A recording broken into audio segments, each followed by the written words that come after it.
organisasi ISDW. Ada yang tahu nggak tuh?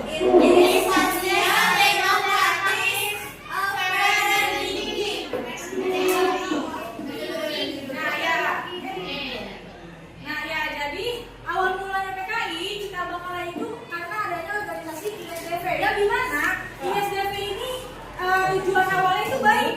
Tujuan awalnya itu untuk memberikan Indonesia itu bahwa Indonesia itu anti anti komunis. Ada tahu nggak anti komunis? Kayak sama rata gitu. Semua orang tuh sama rata. Gak ada yang lebih tinggi, gak ada yang lebih rendah. Terus juga untuk melawan para penjajah Belanda. Nah, perlu kalian tahu nih.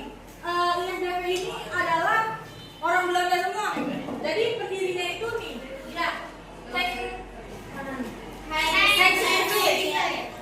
jadi pendirinya itu Hans Nijmegen di Belanda. Nah, jadi Hans Nijmegen dan teman-teman yang sesama Belanda itu mendirikan ISDW dengan tujuan-tujuan yang tadi Ibu sudah jelaskan. Nah, lalu seiring perjalanan waktu, ISDW ini berhasillah menarik simpati kaum pribumi, terutama kayak petani, terus pedagang. Nah, jadi tuh ISDW itu baik banget. Dia tuh sampai ngasih bibit ke para petani kayak gitu. Nah, makanya ISDW ini berkembangnya pesat banget. Terus juga di tahun 1920 ISDW ini mengalami perubahan nama menjadi Partai Komunis Indonesia. Nah, sebelumnya ISDW itu dia masuk ke Serikat Islam. Nah, jadi itulah ceritanya bagaimana Serikat Islam itu kan ada Serikat Islam Merah sama Serikat Islam Putih kan. Nah, yang satunya Serikat Islam Putih itu dia dipimpin oleh Cakrowinoto, dan yang merah itu dia dipimpin oleh Semaun. Nah, jadi Semaun itu yang tadinya Serikat Islam dia berbelok, dia berpecah. Jadi makanya adanya Serikat Islam Merah dan juga Serikat Islam Putih kayak gitu.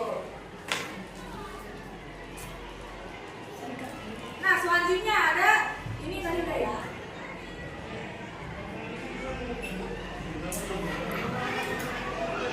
Nah, kita masuk ke pemberontakan PKI. Nah, pemberontakannya itu ada di Jakarta yang pertama. Jadi setelah berdiri, PKI itu berkembang pesat nih di berbagai daerah seperti Banten, Batavia, Semarang, dan Surabaya. Jadi para pemimpin seperti Semaun, terus Karsono, dan Halimah ini menyebarkan paham komunisme dengan tujuan untuk memulihkan kekuasaan kolonial gitu.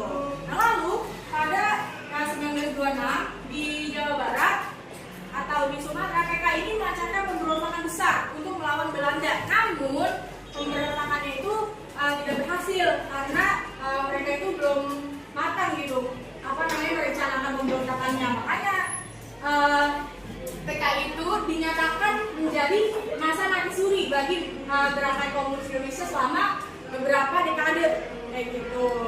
Jadi bisa dipahami ya teman-teman bahwa pemberontakan pertama itu nggak berhasil. Nah, selanjutnya pemberontakan PKI di Madiun. Nah, sebenarnya pemberontakan PKI ini banyak, bukan di Madiun doang, ada di Bali, ada di Jakarta, tapi yang paling besar banget itu pemberontakan itu ada di Madiun. Jadi setelah Indonesia merdeka, ideologi komunis itu kembali menemukan ruang hidup. Jadi banyak mantan anggota PKI yang dibebaskan dari pembuangan dan kembali aktif. Jadi kemarin tuh yang habis pemberontakan pertama yang nggak berhasil, banyak anggota PKI yang diasingkan terus dikurung. Nah, setelah ini kembalilah mereka dan aktif lagi di partai politik nasional. Nah, lalu di bawah kepemimpinan Sumuri pada tahun 1948, PKI ini bangkit kembali dan berusaha menegakkan pengaruhnya dalam dinamika politik Republik Indonesia yang baru berdiri. Jadi yang awalnya dia menjunjung tinggi untuk menegakkan Indonesia kita dengan cara dia melawan Belanda, malah PKI ini berbalik haluan gitu. Bukannya harusnya membela Indonesia, malah PKI ini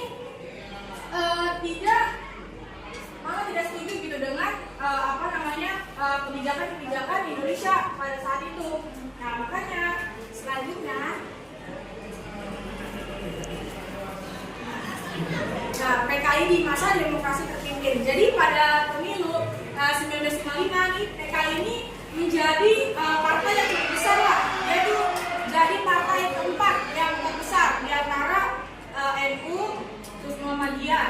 Nah, jadi partai PKI ini disambut lah baik oleh rakyat Indonesia pada saat itu.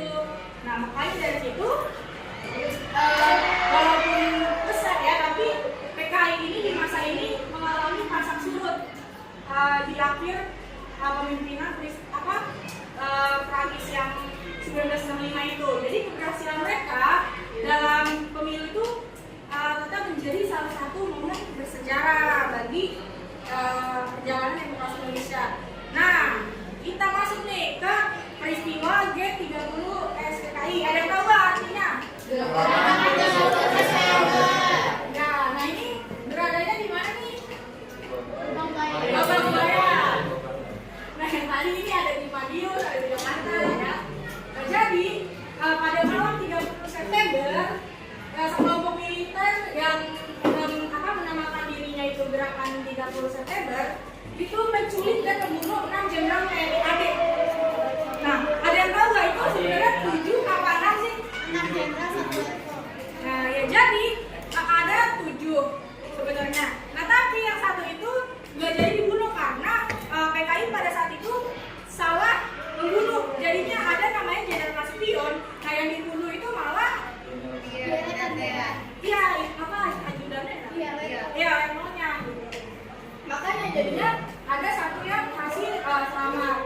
Nah, lalu tindakan ini memicu reaksi nih dari Angkatan Darat. Nah, jadi kenapa sih PKI ini dia malah menyerang para TNI gitu? Ada yang tahu nggak? Aku tahunya bagian yang Panjaitannya doang. Ya. Karena Panjaitan itu tahu dia tempat apa sih? Kayak ada negara yang ngirimin senjata buat PKI. Nah itu Jenderal Panjaitan itu tahu di mana tempat lokasi senjata itu. Nah, makanya PKI mau membunuh si Panjaitan tersebut.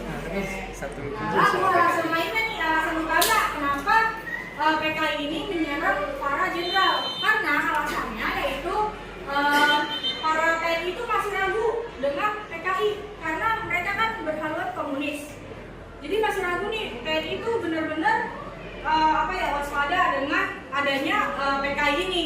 Dan PKI itu tidak senang dengan cara TNI ini bersikap gitu. Makanya daripada itu PKI ini memberikan menculik gitu, bahwa pengen ditanya-tanya gitu, ini gimana sih, tapi malah jadinya dibunuh di Lowak. Itu ada di Sumur ya. Nah, jadi peristiwa itu menjadi titik balik di sejarah yang menandai runtuhan total PKI. Nah, selanjutnya ada runtuhnya dan larangan PKI. Nah, jadi sebelum PKI dibubarkan itu kan Presiden Soekarno itu dia masih memiliki satu tujuan gitu. Makanya ada yang tahu Nasakom nggak? Nasakom. Nasakom itu kan? Ada ya? Ya, Nasakom itu nasional agama dan komunis. Nah, jadi Soekarno itu dia ingin tetap PKI itu ada di Indonesia gitu, karena awalnya tujuannya itu sama gitu dengan pemerintahan. Nah, tapi karena PKI ini mengadakan G30 SPKI itu, ada itu Nasakom itu diadakan karena tidak selaras dengan apa yang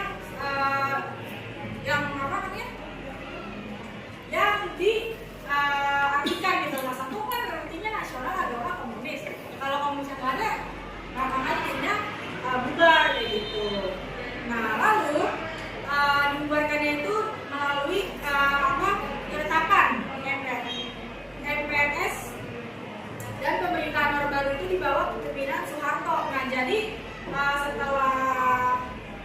setelah Soekarno itu memudahkan adanya Telkom.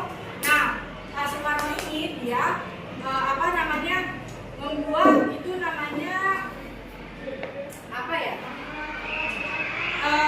Dia tuh memberikan apa namanya tuh ke Soeharto itu kayak amanat lah. Nah, makanya dari itu Soeharto ini dengan beberapa pasukannya itu dia dengan tegas memberikan semua PKI ini, kayak misalnya mau mendidik, terus pekerja yang terlibat dengan PKI itu semua dimusnahkan pada di kepemimpinan Soeharto itu. Nah, makanya oleh daripada itu PKI itu tidak pernah bangkit lagi nih sebagai kekuatan politik di Indonesia. Jadi ideologi komunis itu menjadi suatu yang tabu. Makanya kan pas zaman Soeharto itu PKI itu benar-benar dilarang kan, logonya aja nggak boleh. Terus pokoknya setiap yang ada berhubungan dengan PKI itu semuanya